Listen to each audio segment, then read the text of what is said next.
Some of the information that I'm going to present to you is going to make some of you mad as hell.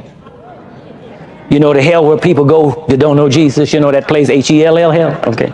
Not using profanity, but it will. It's going to make you angry. It made me angry when I found out some of this information has been hidden from us. And I know that the people that are listening to me now and that will hear this message, both black and white, and I'm going to basically, I will be mentioning other ethnic groups, but basically in America, right now and for some time, our big problem has been this black and white thing.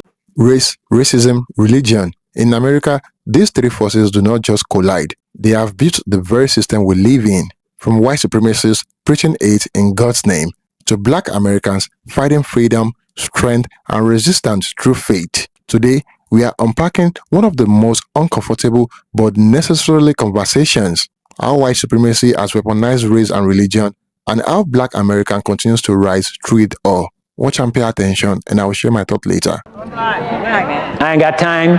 I don't have time. And like I said, if you disagree with what I'm saying, then like I said, you don't come here and turn the TV off. It's not for you. It's only for the people that have ears to hear. And God has some people that are ready to hear this. Okay? Now, a lot of this problem, it's historical, and it started a long time ago. You didn't cause it, and I didn't cause it.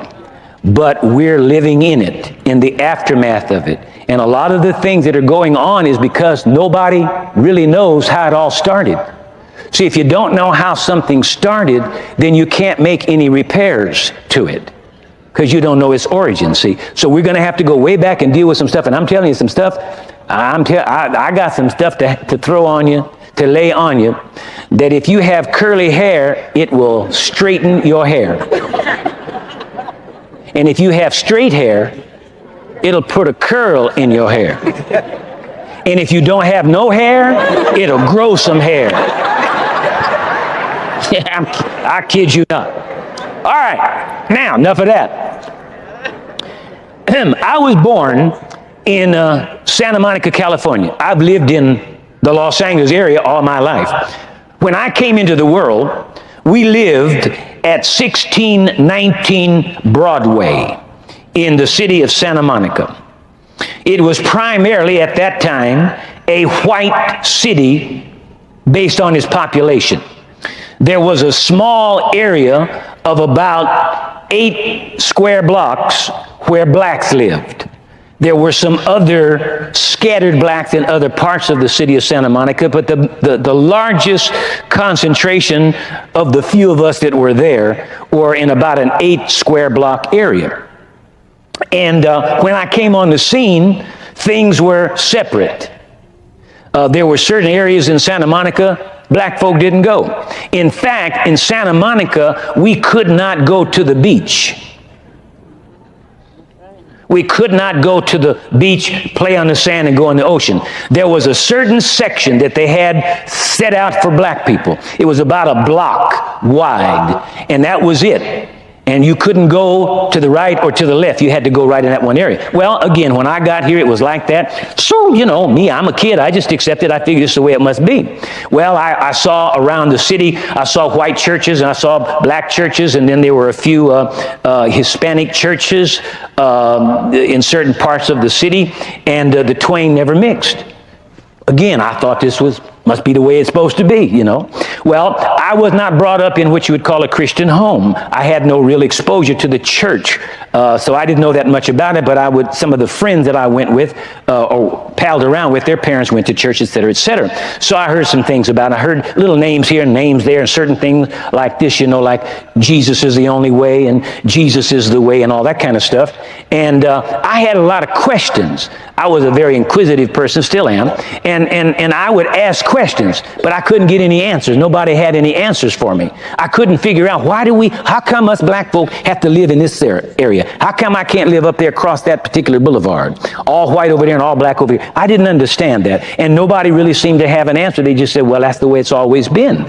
Well, I mean, you know, I don't know, so I just, you know, accepted it. So anyway, I grew up in that environment. Had no real exposure to Christianity, heard about it, but didn't have any exposure to it.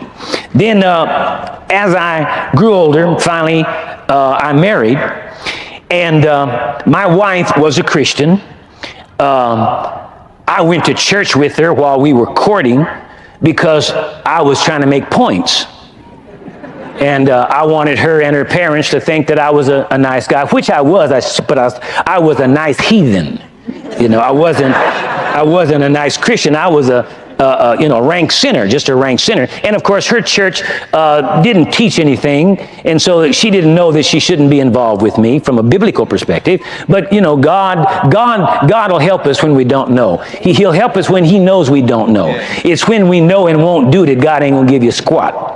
He won't help you then. Okay, and so anyway, we finally married, and so I got saved, born again. I accepted Christ in a tent revival meeting, like a circus tent, old raggedy wooden rickety chairs and sawdust all over the floor. But I had a real live experience with Jesus Christ. I was born again, and in the back of the main tent, they had the what they call the counseling tent, where people that came forward in the invitation would be taken to be counseled with and instructions given to them about the decision that they had made and what it all meant. Well, I went back to this tent, and it just so happened the way the people that were there that night, everybody basically was white. It was just 2 or 3 of us that were black. And so my counselor was a white person and happened to be a minister of the gospel, happened to be a teacher in one of the Bible colleges here in the city, in Southern California, and also had a daily radio broadcast on the radio as a Bible teacher.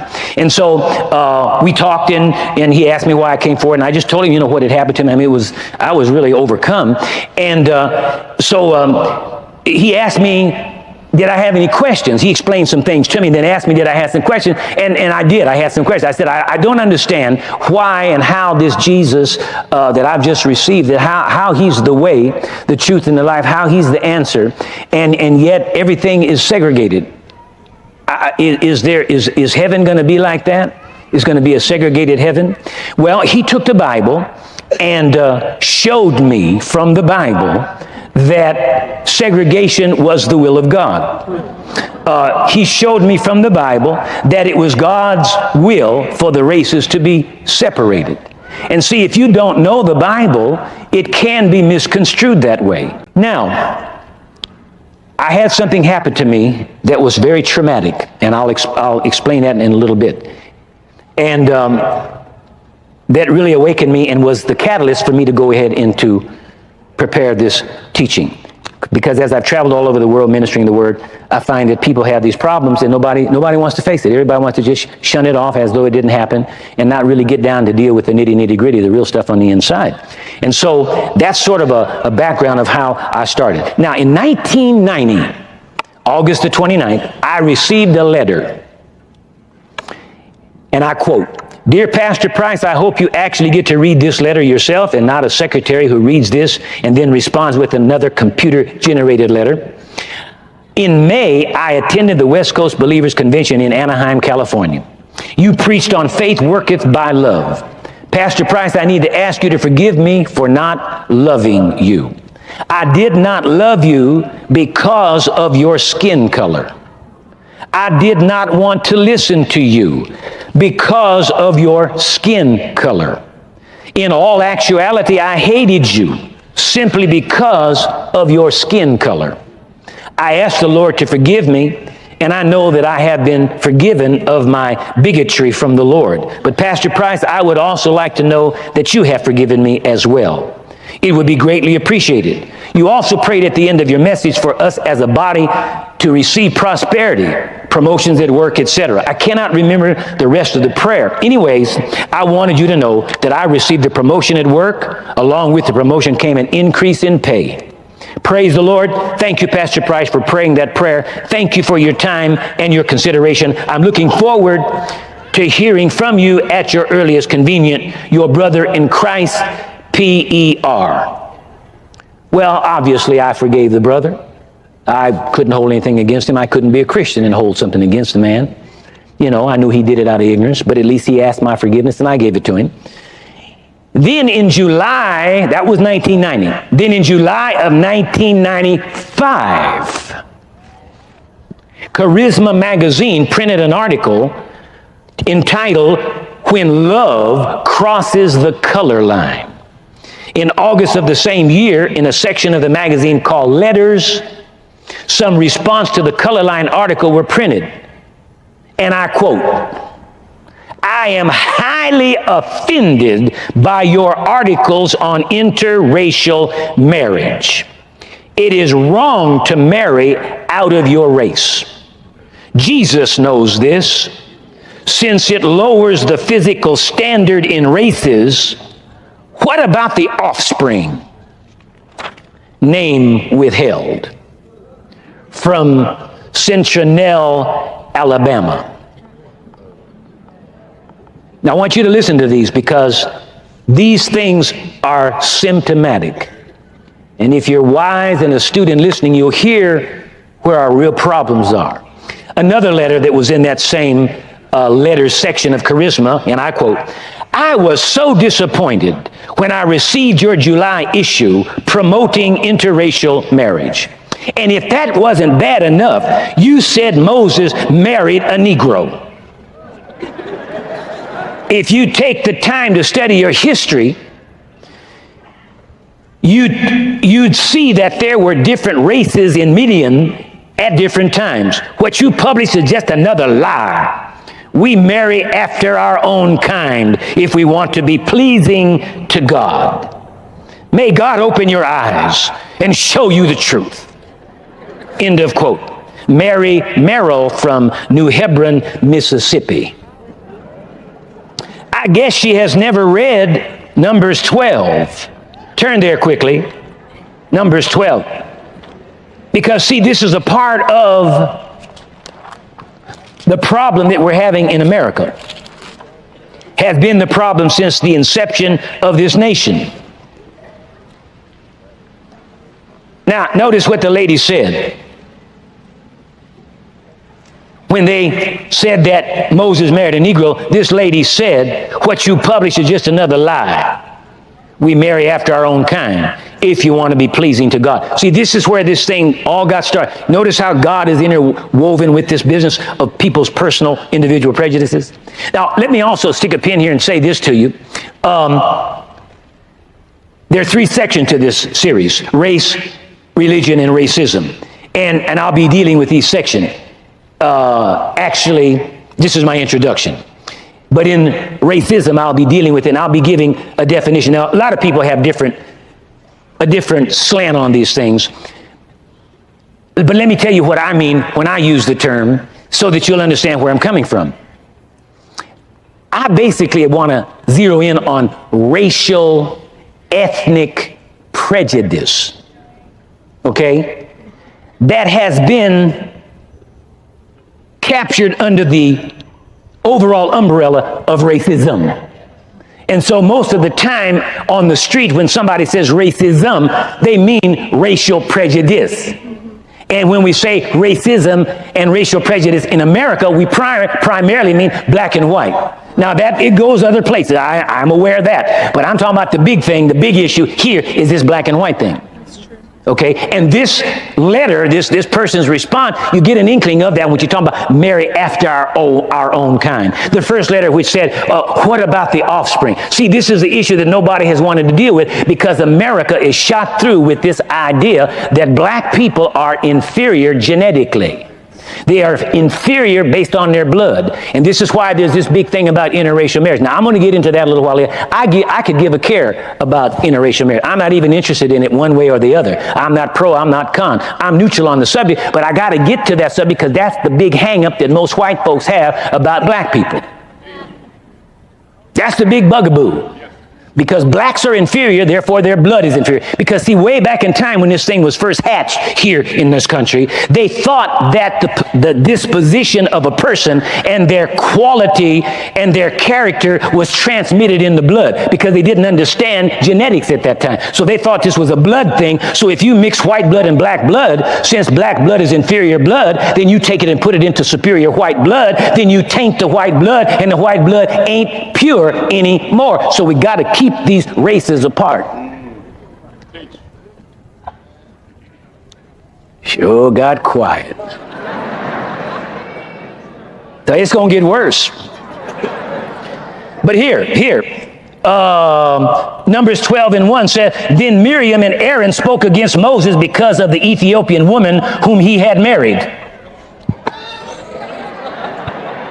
Now, if I understand Ethiopia is not made up of white folks.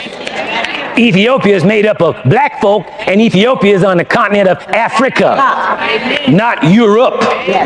Africa. And Ethiopians are as dark as me or darker.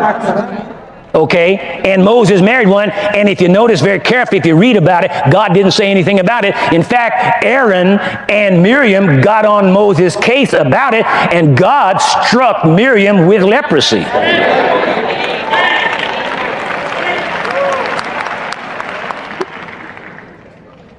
Moses was God's man.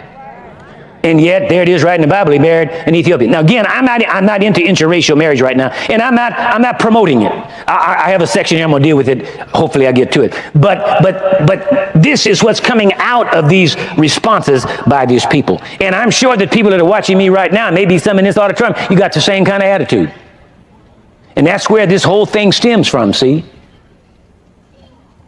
White people in America, see, some of you don't even know this, but your ancestors taught it, and it's been promulgated down through time. Very subtly, it's not big neon signs that are hung out, you know what I'm talking about, but it's in the family, and you get this idea, and you're brought up this way. Many, not everybody, I know that.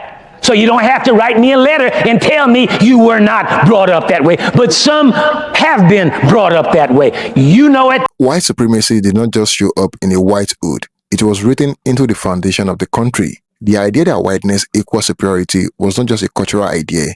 It was turned into law, policy, and theology. From manifest destiny to the doctrine of discovery.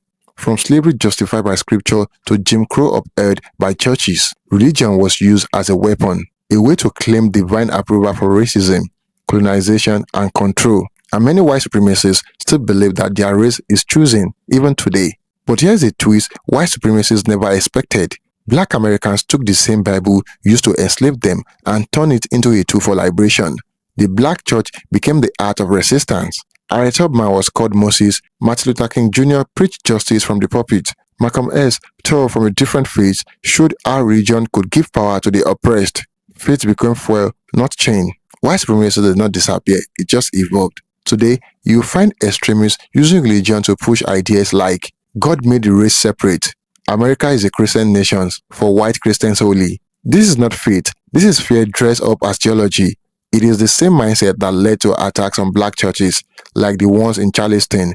It is the same ideology that demonized black Muslims, Hebrew Israelites, and Pan-African spirituality. Because white supremacy is not just about race, it is about control. But black people in America did not just resist with protest signs. They resisted with spirit. From gospel to griot, from Christianity to Islam to traditional African faith, black spirituality is revolutionary. It says, we are not cursed, we are not broken, we are not inferior, we are divine. Whether you hear it in the church, the mosque, or the spoken word of a young poet, it is always the same message. You are powerful, you are worthy, you are free. White supremacy tried to use religion to erase blackness, but black America used faith to find power. That is the real story. And in today's world, where racism still hides behind politics, policies, and even puppets, we need to ask, whose version of God are we following? Because if your God supports oppression, it might be a time to find a new one. Thank you for watching, guys. Don't forget to like this video and share your thoughts in the comment box below. Until next time, cheers and have a good one.